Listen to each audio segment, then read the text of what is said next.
उत्तर प्रदेश में बीजेपी की सरकार है और 1 या 2 साल से नहीं बल्कि कितने सालों से सरकार है, लेकिन इसके बावजूद भी ना तो गोकशी रुक रही है और ना ही गायों का कारोबार। लेकिन फिर भी बीजेपी के नेता इसके लिए समाजवादियों को जिम्मेदार बता रहे हैं, मुसलमानों को इसका जिम्मेदार बता रहे हैं, लेकिन सरकार खुद की है, इस पर कुछ नहीं बोल रहे हैं। उत्तर प्रदेश जहां पर योगी आदित्यनाथ गाय की हत्या करने वालों पर कड़ी कार्रवाई की बात करते हैं, 2018 में इन्होंने कहा था कि अगर कहीं गोकशी और गो हत्या पाई जाती है तो इसके जिम्मेदार डीएम या एसपी होंगे, उन पर कार्रवाई होगी। और वही अब बीजेपी के विधायक उत्तर प्रदेश में बैठे अधिकारियों पर आरोप भी लगा रहे हैं, गो हत्या में अधिकारियों का हाथ बता रहे हैं, कह रहे हैं कि चाहे इस्तीफा क्यों न देना पड़े लेकिन गौ माता के लिए लड़ाई लड़ेंगे। ये तो बहुत अजीब सी बात है कि सरकार में रहकर गायों की हत्या ये बीजेपी वाले रोक नहीं पा रहे हैं, लेकिन विधायक छोड़कर गायों के लिए लड़ाई लड़ने की बात कर रहे हैं। और सबसे हैरानी की बात तो ये है कि सत्ताधारी ये लोग हैं और गाय की हत्या का जिम्मेदार समाजवादी पार्टी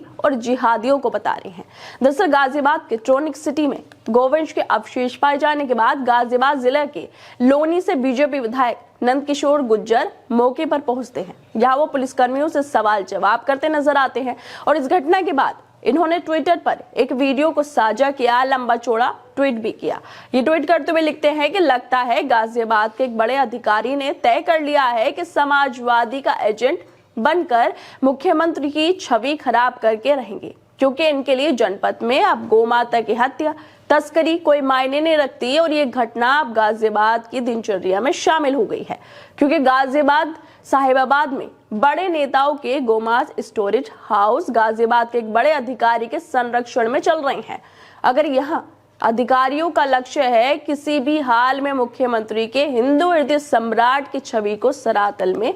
पहुंचाना, तो ये अत्यंत ही चिंता का विषय है। वरना गो हत्या पर योगी आदित्यनाथ का आदेश तो ये था, वो गोकशी पर सीएम योगी के 2018 के आदेश की खबर भी याद दिलाते हुए लिखते हैं, जिसमें मुख्यमंत्री ने कहा था कि ऐसे होने पर डीएम या एसपी पे कार्रवाई होगी। इसके साथ वो आगे लिखते हैं कि लेकिन गाजियाबाद में सारे आदेश एक आईपीएस अधिकारी के जूते की नोक पर है। लो बताओ, योगी आदित्यनाथ बोलते हैं कि गौ हत्या पर अधिकारियों पर कार्रवाई होगी, लेकिन अब खुद उनके विधायक बोल रहे हैं कि गाजियाबाद के एक बड़े अधिकारी के संरक्षण में गौ हत्या चल रही है, गौ तस्करी हो रही है, क्योंकि अधिकारी हिंदुओं की बात करने वाले हिंदू हृदय सम्राट योगी आदित्यनाथ की छवि को खराब करना चाहते हैं। इसके साथ ही नंदकिशोर ने इस्तीफे की धमकी भी दे डाली और कहने लगे कि सभी अधिकारी पैसे खा रहे हैं, ऊपर तक लखनऊ में बैठे एक अधिकारी ले रहे हैं। इसके साथ ही वो अधिकारियों को कोसते हुए भी नजर आ रहे हैं और साथ में बाद में ये भी बोल देते हैं कि मुझे ऐसा नहीं बोलना चाहिए, और अपनी बातों को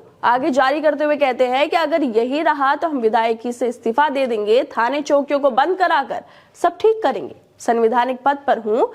जब तक, उसके बाद जब हट जाएंगे जेल भेजो, हमें परवाह नहीं, लेकिन गायों को कटने नहीं देंगे। आज जिहादियों ने यहाँ नरक बना दिया है। जब नंदकिशोर को उन अधिकारियों के बारे में पता है जो गायों की हत्या उत्तर प्रदेश में करवा रहे हैं, तो क्यों उन पर कार्रवाई नहीं हो रही है? सरकार आपकी है तो आपकी जिम्मेदारी बनती है कार्रवाई करने की, गायों को बचाने की, या बस अधिकारियों पर ही आरोप लगाते रहेंगे? सरकार खुद की है लेकिन समाजवादी पार्टी पर निशाना साधेंगे। और कितनी ही ऐसी घटनाएं सामने आ रही हैं जिसमें गायों की हत्या से मुसलमानों को कोई लेना देना नहीं है, सब में हिंदू नाम वाले लोग शामिल हैं। लेकिन नंदकिशोर को राजनीति भी तो करनी है, इसलिए बोल दिया कि जिहादियों ने नर्क बना दिया है, सरकार में रहकर कुछ कर नहीं पा रहे हैं और ठीकरा फोड़ रहे हैं दूसरी पार्टियों पर। खैर दोस्तों, आप लोगों को क्या लगता है कि बीजेपी की सरकार उत्तर प्रदेश में है, नंदकिशोर विधायक है, लेकिन इन्हें फिर भी लगता है कि उत्तर प्रदेश में जो हो रहा है उसकी जिम्मेदार दूसरी पार्टियां हैं, लेकिन खुद की सरकार की नाकामी ये बता नहीं पा रहे हैं? आप लोग क्या लगता है